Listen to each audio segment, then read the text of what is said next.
Welcome to Dashing Dish. The sun is shining and the weather's warm. I'm preparing some of my grilling favorites with a healthy spin with Sean in the kitchen today. Our grilling menu includes yummy cheesy burgers with a clean-eating homemade ranch dressing. Who doesn't love skewers? Why not try pesto shrimp grilled to perfection? Crispy, crunchy, packed with flavor, grilled potatoes. A perfect side to any dish. And for dessert, I'm grilling up easy and sweet apple packets. We're heating up the grill with everything from burgers to dessert. Coming up.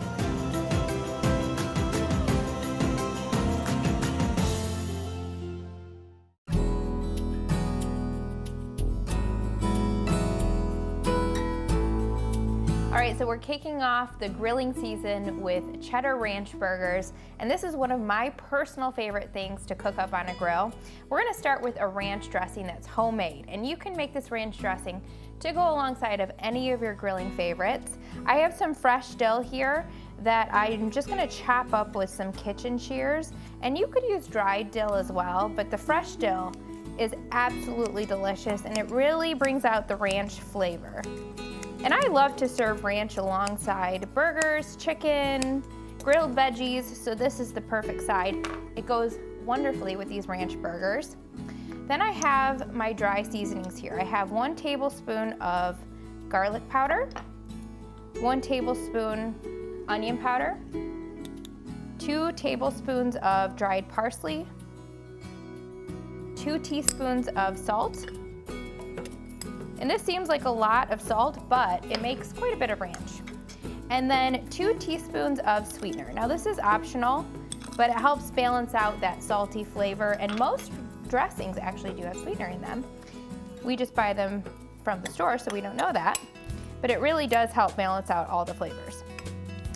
Then I'm gonna take some of this dry seasoning mixture and I'm gonna add it to our meat for the burgers before I turn it into a ranch.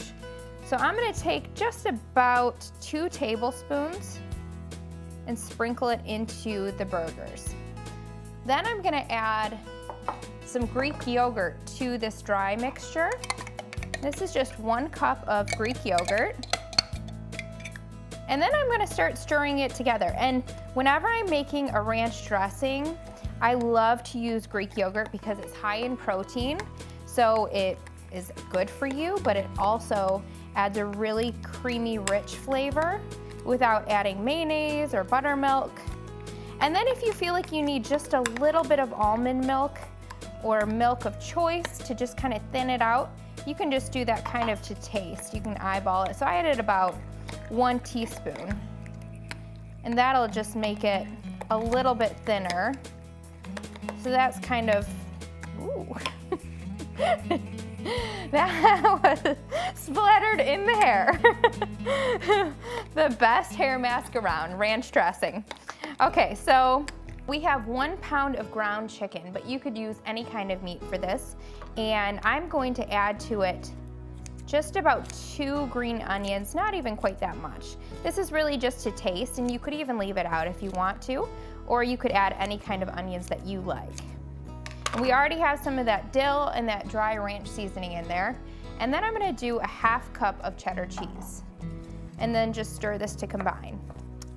And I think a lot of people think, especially in the winter or the cold months, that grilling is not really an option. But the great thing is that as long as you have a grill pan, you can do any of your favorite grilling recipes right inside. You can even cook a lot of the recipes that you see that are used on a grill right in your oven. But today we're using an indoor grill pan, and I'm gonna show you guys just how easy and convenient it is to take any of your grilled favorites and cook them indoors. So these look delicious, and I'm gonna make these into about 4 even-sized patties. And they have all the seasoning and flavors from that ranch seasoning mix. So they will be bursting with flavor. And I think a lot of times when it comes to leaner meats that you're gonna make into a burger, people are thinking, well, it's gonna be dry and not much flavor. But these burgers have a ton of flavor thanks to that ranch dressing and of course, cheddar cheese. And so whenever I make burgers, I like to set a timer especially if I'm grilling outdoors, because it's really easy to kind of forget about them. And whenever it comes to cooking any kind of meat, you want to make sure that you're cooking it to the right temperature. Otherwise, you can have raw meat, which isn't good, or overly cooked meat. So with chicken, burgers, or any type of burger, you want to gauge it based on what type of meat it is. For chicken, you definitely want to cook it on the longer side. So I would say anywhere from 6 to 8 minutes per side of the burger. And for beef, go a little bit less than that. So I'd say anywhere from 4 to 6 minutes, depending on how you like your beef cooked. So I'm gonna cook these up about 6 to 8 minutes on each side until they're cooked completely through. I like to serve them on a lettuce wrap, but you could do a bun or however you like to serve your burgers, and they'll be delicious with the ranch dressing. Coming up next, I'm gonna make a delicious shrimp recipe on kebabs. You don't wanna miss it.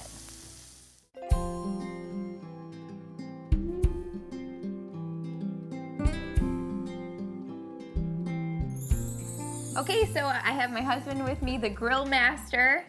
And Sean, would you call yourself a grill master? I don't know. What do you think about grilling? I like grilling. I wouldn't say I'm a master. I know people who watch a lot of YouTube and do all kinds of tricks and really techniques. I'm not that way, but I'm okay. In our family, you're considered the grill master. Okay. I mean, I'll take that. Brett's got his smoker, Yeah, and he's the Sean smoker. does the grilling. Yeah. And my dad used to do it, but I don't know how. Ever since we got son-in-laws, It's he's true. like, you guys can do it. He's You on the just- couch, you know, Yeah. and the son-in-laws do it. So I like how you grill. I think you do a good job. Thank Today you. we're gonna make shrimp pesto. Now, pesto is one of those sauces that you probably think, there's no way I'm making that at home. It's way too complicated.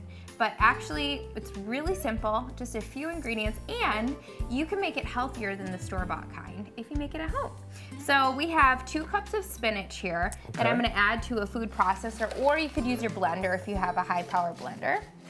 I thought those were just called leaves. The leaves of some sort. And then we have some basil. Sean, you can just cut the Okay. ends off the basil, or you can even just kind of twist it and pull it off. So I have about 4 stems or so of Okay. basil. You can't go wrong with how much basil you add, because that's really where all the flavor comes with the pesto. And you really don't want dried basil for this recipe. Use fresh, because it really does make all the difference in fresh pesto. Yeah, you can smell it. Yeah, it smells good, doesn't it? Yeah. Okay, so now have you cut that lemon? Okay. Straight down the So middle? a fresh lemon, yep, and you can just Okay. squeeze it into the food processor when you're done. I'm sure everybody's judging my knifing skills. Then we have 2 teaspoons of salt, or just about as much as you want to do. I'm going to start with just a little bit and then add more later on, because you can always add more. You don't want to go too heavy on any seasoning if you're doing it to taste to start. Go ahead and squeeze the lemon juice into here.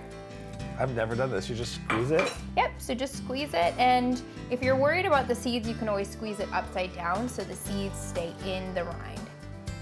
That looks good. And then I did a 4th cup of Parmesan cheese. Just one half? You can do both. Both. And you could do half, depending on taste. 2 tablespoons of pine nuts, or any nuts that you have on hand. So if you have almonds or if you have walnuts, 2 tablespoons of nuts is going to work great. And then 1 tablespoon of fresh garlic. And I'm telling you, once you make this at home, you will never buy pesto again. Sean, you can go ahead and measure out a 4th cup of avocado oil. Okay. Okay, so now we're gonna shut the top, the lid on there. We're gonna kind of pulse it until it gets to the consistency that we like. Okay, so now we have 1 pound of shrimp, and I got it with the tails on, just deveined. And it's actually frozen shrimp, but you could use fresh shrimp. I like buying frozen because then you can make it whenever you're ready, and it's good in your freezer. So I just thawed it in the fridge overnight. If you want to do a quick thawing, you can just rinse it under cold water. So we have the shrimp here, and we're gonna add the pesto straight to the bowl with the shrimp. Sean, can you kind of scoop this into there? Yep. And I'll give you a spoon too. Okay. I have to say this is my first time ever doing a recipe or seeing a recipe done with shrimp, so. Yeah, and you know, I think shrimp is something that people don't think of when you think of grilling. You usually think of burgers, chicken, steak. Hot dogs. But the great thing about shrimp is it's cooked in just a few minutes. So then go ahead and stir the shrimp with the pesto, just like that. You can go ahead and kind of coat all the shrimp in the pesto there. And then we got some kebabs. And this is a tradition in our family. We love to do things on kebabs. We do chicken, veggies, steak, anything you can think of. This is our first time doing shrimp on kebabs, but it's wonderful because then everybody kind of has their own kebab or two that they can grab from the plate and enjoy with some sides. So we have some metal kebabs here. If you use wood kebabs, you want to make sure and soak them ahead of time so that they don't burn for at least a few hours. And then you can just take the shrimp and kind of just thread it onto the kebab like that. Okay. Go ahead. Start doing it with me. There's no right or wrong way to do it. The tail is going to be a little bit harder, so just go through kind of the body of the shrimp like that. And if you wanted to save some of the pesto before you mixed it with the shrimp, you could do so, and you can even marinate the shrimp for a little bit. I'd say up to 20 minutes before grilling it, if you wanted to make it even more flavorful. So then I'm gonna take one of the kebabs and just kind of place it on the grill just like that. Now, Sean, every time I grill, that's perfect. Go ahead and lay it down. Every time I grill, I think about how God's fire refines us. I know it's like super spiritual, but that's where my mind always goes. And I just think about how God just refines us through life. And I would love if you shared just a little bit of your testimony maybe, and how you feel that God really kind of just changed your heart. I remember specifically someone asking me to youth group, and you know, I had no idea what to expect. I was kind of going for her in a sense, because I liked her and I wanted to, you know, get to know her more, and I thought this was an opportunity to probably do something like dodgeball or you know, a youth group night type thing. And lo and behold, the pastor, Pastor PD, which I thought, funny enough, for the longest time his name was actually Petey, but it's Pastor Darren, that's why it was PD. But he gave an altar call, and I felt like my heart was on fire. I couldn't ignore that prompting, and I raised my hand to receive salvation, and he came over and prayed with me, and it was the best decision I ever made. So it was a really different, I saw the night going way differently, and it was one of the best nights of my life, so. Yeah, and that was just really the start of your journey with the Lord. And you know, I think what's so amazing is that we never stop really growing and changing. And even when you think that, you know, okay, I've given my life to the Lord, you know, that's the biggest step, and you know, is that all there is? There's so much that God teaches us and grows us up in our journey with Him. And I believe we never stop really learning and growing. And I've seen that happen with you in our marriage, and even in our dating years, of how God really refined you and myself, and He continues to. And it's pretty amazing how He softens our heart and how He melts all of the hard spots off, so to speak, with His love. So it's been a really neat journey to walk that out from such a young age with you. Yeah, I think your family had a really big part in that too, because your family took me in. I mean, they bought me my first Bible. They gave me my first Christian album, you know, and I was like, this actually sounds pretty cool. I grew up singing some of the older hymns, so it was kind of neat to see this, you know, kind of evolve in what your parents taught me a lot too. So it's true. Yeah. So these are looking great. They're pink on each side, which only took about 2 to 4 minutes, and that's how you know that they're ready to eat. And we'll be back with a delicious side to go with them. Coming up next, what about the side? How about crispy, crunchy, cheesy, garlicky, grilled potatoes to pair perfectly with any main dish?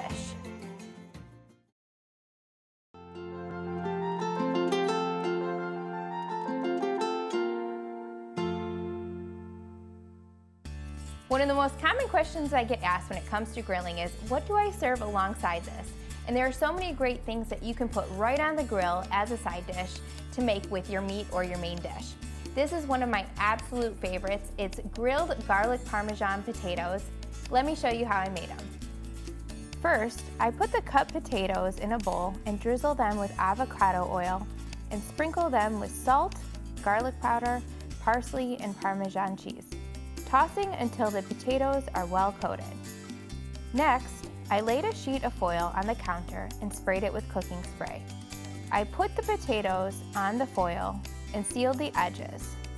Then, I topped the potatoes with an additional piece of foil, sealing the edges to make a packet. All that's left to do is to grill the potatoes for 15 to 20 minutes and let them settle until they're ready to open the packet and serve.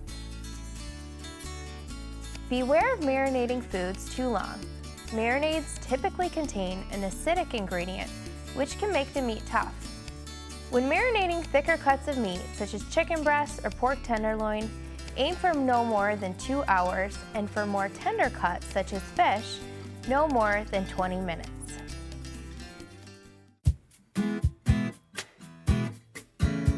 When it comes to grilling, one of my favorite things to do with meat is to put a dry rub on a little bit before grilling it and allowing that seasoning and all of those flavors soak into the meat. And one of my favorite dry rubs is just a few simple spices that I have here. I have garlic powder, onion powder, paprika, salt, and a little bit of sweetener. And again, this is just a dry rub, so you just need dry seasonings. So to the bowl, I'm gonna add a half teaspoon of garlic powder, half teaspoon of onion powder, 1 tablespoon of paprika, and 1.5 teaspoons of salt. So I always say when it comes to meat, do about 1 to 1.5 teaspoons of salt per pound of meat. And then just 2 tablespoons of sweetener.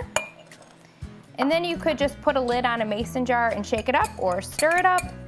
And then you can just put this on to any cut of meat for about a half hour to an hour before grilling. It'll soak in, tenderize the meat, and give it absolutely delicious flavor. Have you ever felt like you're going from one hard season of life to the next? Let me say that I totally understand. Sometimes there's times in life when I feel like I'm just getting over one problem only to see another arising. And although I know that God doesn't cause hardships in our life, I know that He can use them to refine us. In fact, I did a little research on the refinement of metals, and this is what I found. Refinement happens as a method of purifying precious metals with intense heat. Impurities rise to the top where they can be removed, and a refiner knows the purification is complete when they can see the reflection in the metal. In the same way, when we're going through a really hard time of life, if we allow God to shape our heart, our attitude, and our character, He removes the impurity at the top, and we are able to reflect His image.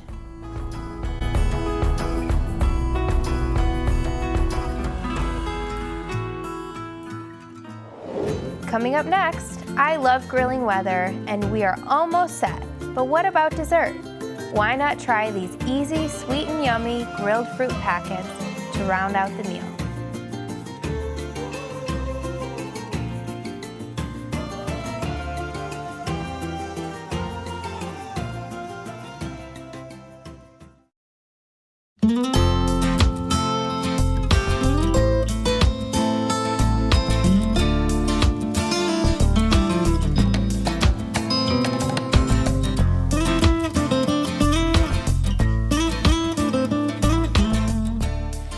Can you grill meat and all the sides on your grill, but you can make dessert too.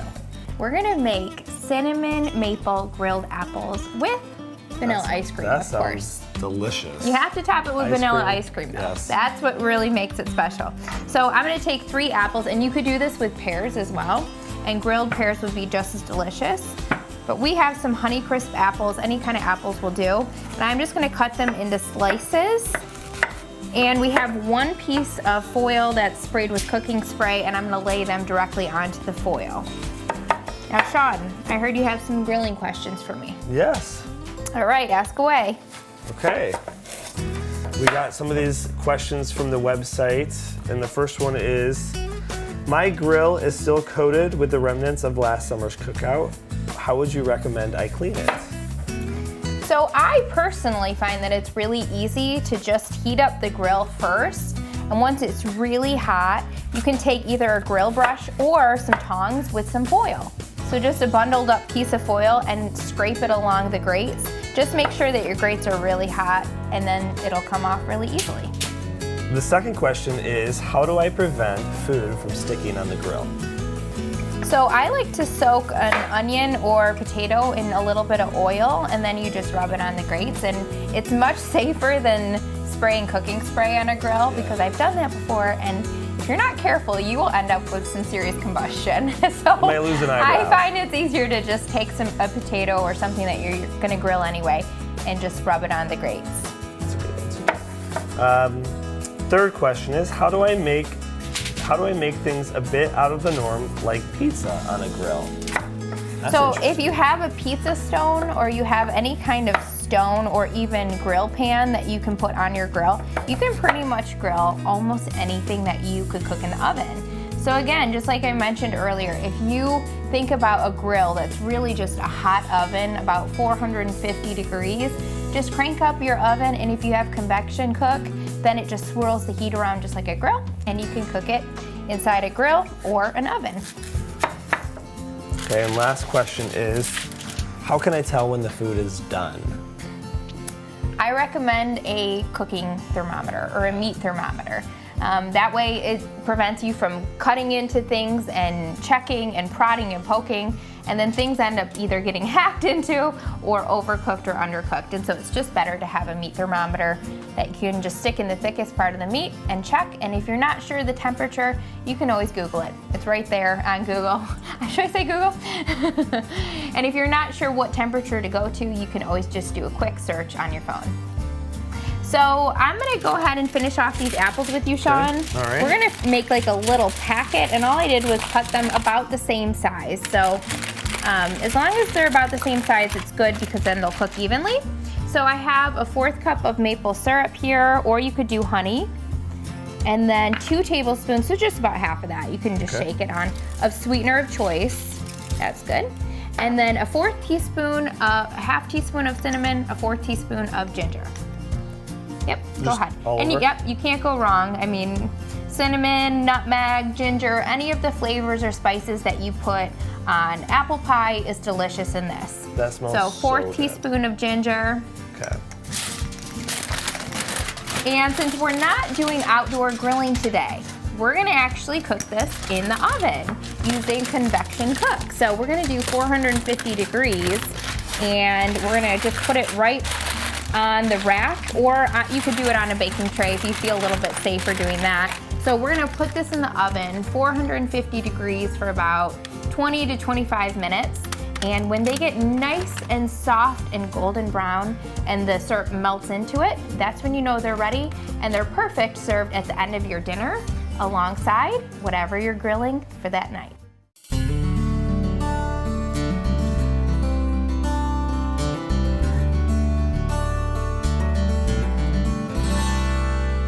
Well, Sean, I think we did a pretty good job today on the grill. We made some burgers, all right, well, I think we did a pretty good job today. What do you think? I think we did great. We made some burgers, shrimp, side dish, and dessert all on the grill, and you can make this indoor or outdoor any time of the year.